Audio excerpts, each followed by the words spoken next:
Teachers and students, everyone should now be in their fourth period class. All right, so very quickly, we were finding antiderivatives, right? Finding functions whose derivative gave us the thing we started with. So going backwards, we only had one rule that we learned, the power rule, right?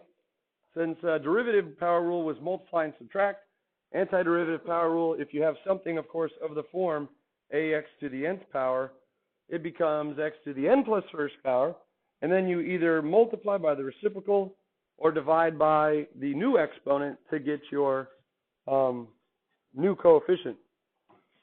And then you put plus c at the end. Plus c is the cherry on the side, or the plus c because you're a champion because you defeated the problem. Whatever you want to think about it, just don't forget your plus c. All right, so we have a definition now. A differential equation. A differential equation is an equation simply that has a derivative in it. So if you look back up here on example 2, we have g prime of x equals something.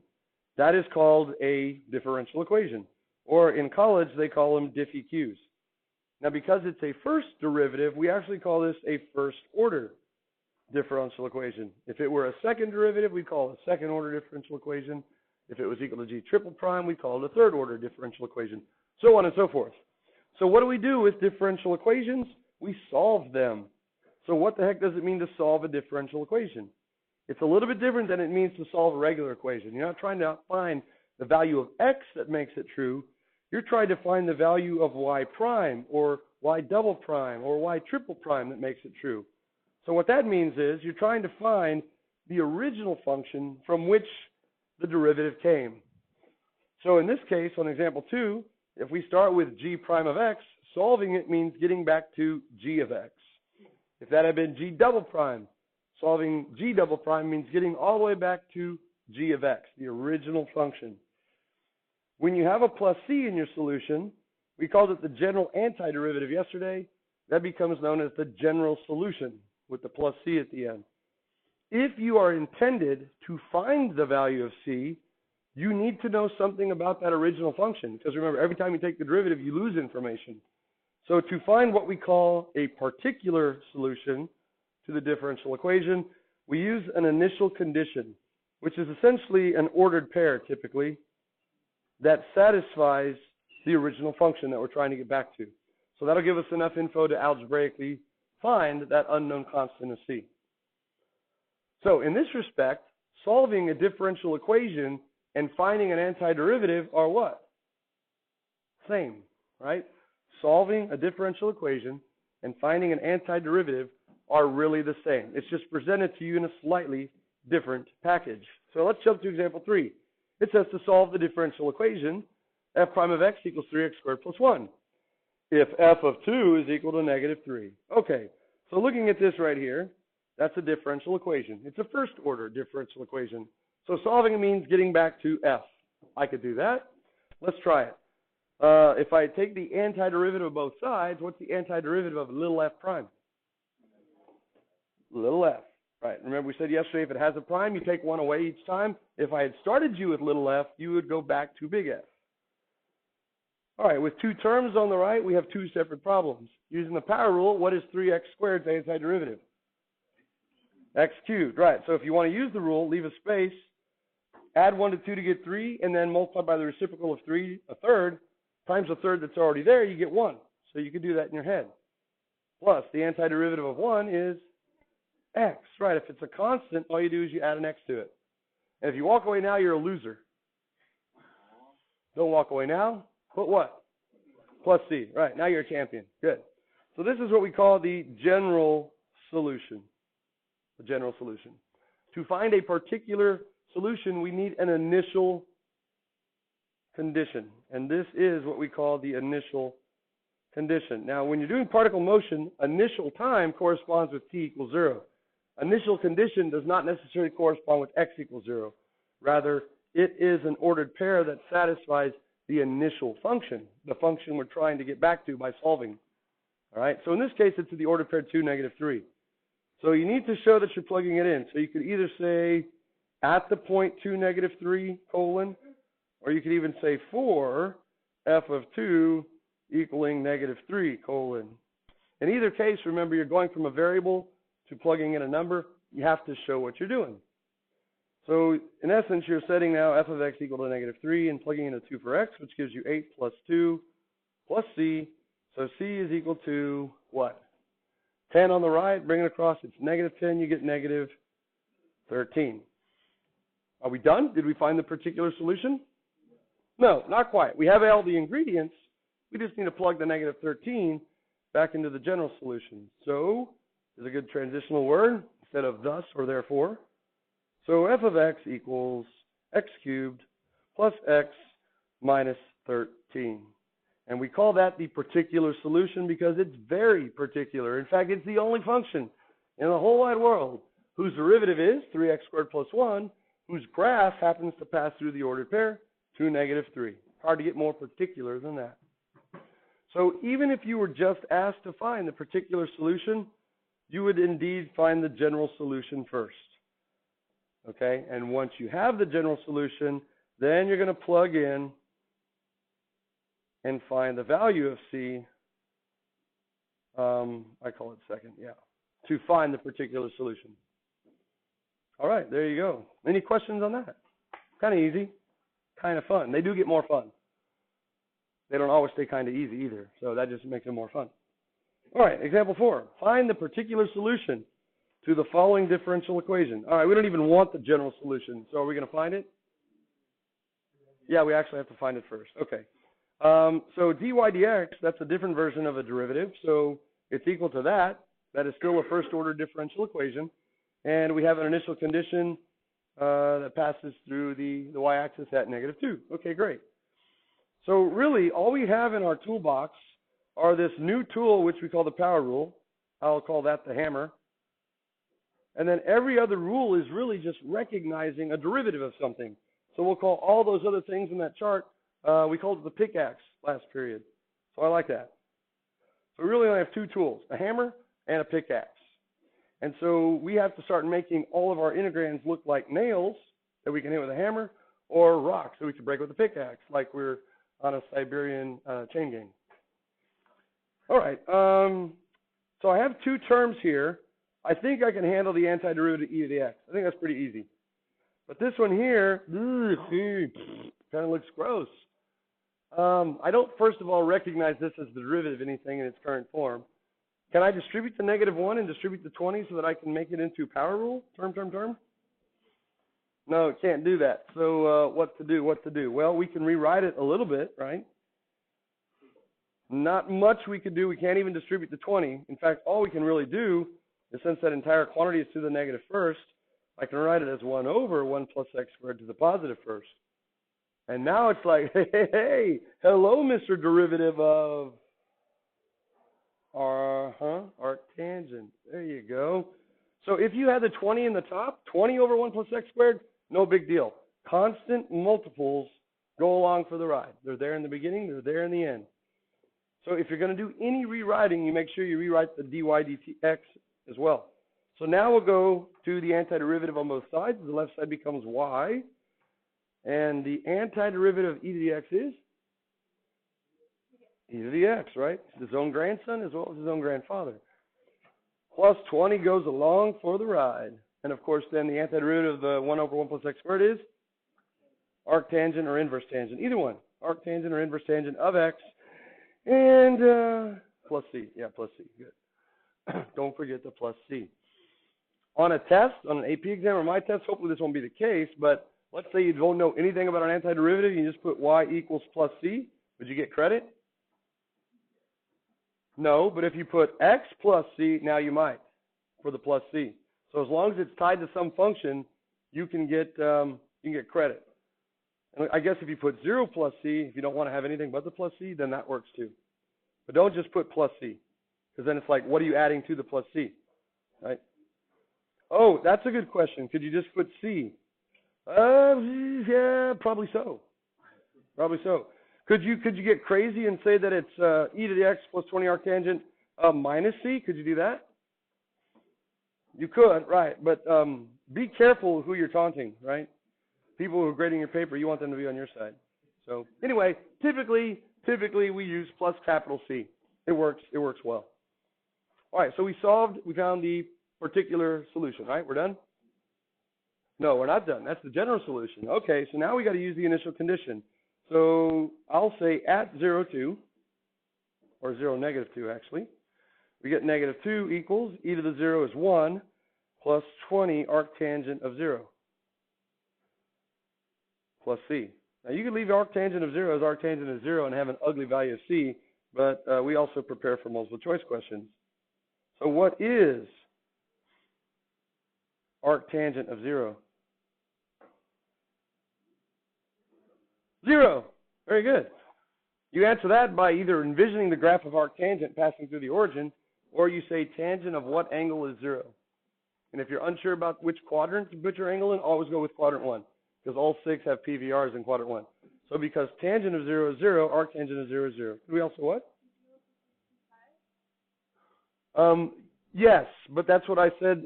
We're talking about arctangent, the function. And remember, we are wanting to stay in its actual principal value range, which is between negative pi halves and pi halves. So even though tangent of 2 pi is 0, arctangent, the function of 0, is not 2 pi, because it's outside the PVR. Same thing with pi. So when in doubt, always go with the first quadrant angle, because all 6 have PVRs in quadrant 1. All right, so that simplifies it now. C equals negative 3. Now we write it with the negative 3 in there. So y equals e to the x plus 20, I'll use inverse tangent this time, minus 3. And there is the what solution? Particular solution. Yeah. All right, so far so good so far? We're showing up today for, I guarantee that. All right, I'm going to skip this real quick and jump to example 5. In doing the notes, I really want to do example 5 before I get to that. But then we'll do this example 5 and go back to that little blurb up above. All right, find the particular solution to the following differential equations if we start with this. Thank you. What type of differential equation is this? Yeah, we call this one the second order differential equation because it's a second derivative. So solving it means getting all the way back to y equals. So I'm going to have to do it successively by going through the first derivative first. So the only difference between A and B is the information we have. A gives us information about the derivative and the original function, and B only gives us 2 pieces of information about the original function. But for both of them, we're going to start with the same antiderivative of the second derivative. So let's go ahead and do that right here, and then I'll move it over. So what is the antiderivative of the left side? Yeah, dy dx. So it's not in the prime notation. You would take away a prime, but kind of the same idea. For a second derivative, you just take away the 2 and call it a 1, or in this case, implied 1. The right side, 12x squared becomes 4x cubed, right? Add to get 3, divide by 3, you get 12 thirds is 4. Plus 6x becomes 3x squared minus 4x plus c. So this is the same general solution for both A and B. So I'm going to copy that, and then I'm going to move it over here because we're going to work A first. Okay, so now I have 2 options. I have an unknown C. If I have the information required, I could find C before I move on to find Y. Do I have information to find C? Yes, okay, because I have an ordered pair that satisfies the first derivative. So if you have that, find it right away. So we'll say at the point 1, 3, at 1, 3. 3 equals 4 plus 3 minus 4 plus C. So you get C equals 0. Sweet. So our first derivative simplifies down particularly to 4x cubed plus 3x squared minus 4x. Nice. Okay, so now I'm ready to go to the next antiderivative. The left side becomes y equals, and the right side becomes x to the 4th plus x cubed minus 2x squared. Right? Add 1 to get 2, divide by 2. And then plus, I can reuse the capital letter C because I've already found the previous one. There's no mix-up as to which one is which. And now I can use that second piece, 0, negative 6. So you could say, if you want, instead of listing it as an ordered pair, you could just say y of 0 equals negative 6, colon, and you get negative 6 equals 0 plus 0 minus 0 plus c. So hopefully you'll be given initial conditions that are relatively easy to plug in. And now we could say, so our particular solution is y equals x to the fourth plus x cubed minus 2x squared, topping it off with a minus 6. So very particular. That's the only function whose derivative is what it is, and that passes through the point 0, negative 6 with the slope of 3 at x equals 1. Very particular indeed. All right, moving over to example B. First step is the same. Find the antiderivative to get down to your first order differential equation. Now, can I find C in this case before I proceed? Nope. I don't have any information about the first derivative, so I don't have any choice but to just proceed. So now the antiderivative of the left side is y. The antiderivative of the right side is x to the fourth plus x cubed minus 2x squared plus, what happens to c? Cx. Good. It's a constant, so it picks up the x. And then plus what? K or D or whatever letter you want, okay? As long as you haven't already used it. I would stay away from X and Y and C. You could also use subscripts if you want. You could call this one C1 and then the second one C sub 2 if you'd like. But we'll go with K. All right, so now I have to use my 2 points given for this function to find both C and K. So that at least is nice. Two unknowns, we need two pieces of information, we got them. Which one of these ordered pairs do you think would be easier to plug in first? Yeah, 0, 4. If you ever have a y-intercept of a graph, that's a real easy one to plug in. So I would go with that one first. Not that it really matters. So at the point 0, 4,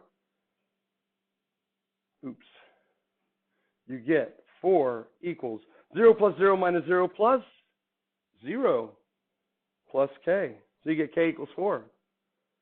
Told you that was easy.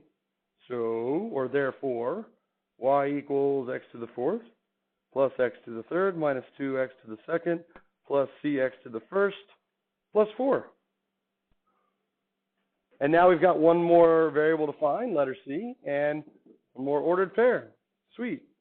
So at the point 1, 1, you get 1 equals 1 plus 1 minus 2 plus C plus 4. And if you notice, these 1's cancel with that 2. You bring the negative 4 across, and you get C equals negative 3.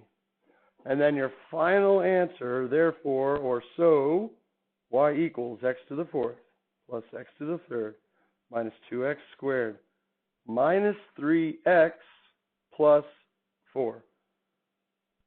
So the solution on the left and the solution on the right belong to the same family, but different genus and different species, perhaps. They have the same, maybe they belong to the same genus and different species. Okay, they have the same second derivative, but they are indeed very, very different functions. So, anyway, that's kind of nice. Yes, yeah, and same thing over here. Only the last one is our ultimate answer. We have to solve, which means we have to get back to the original function. So anything that's short of a particular solution with y equals is not quite finished. Yeah. But they both require a little bit different type of work. All right? All right, now scroll up here.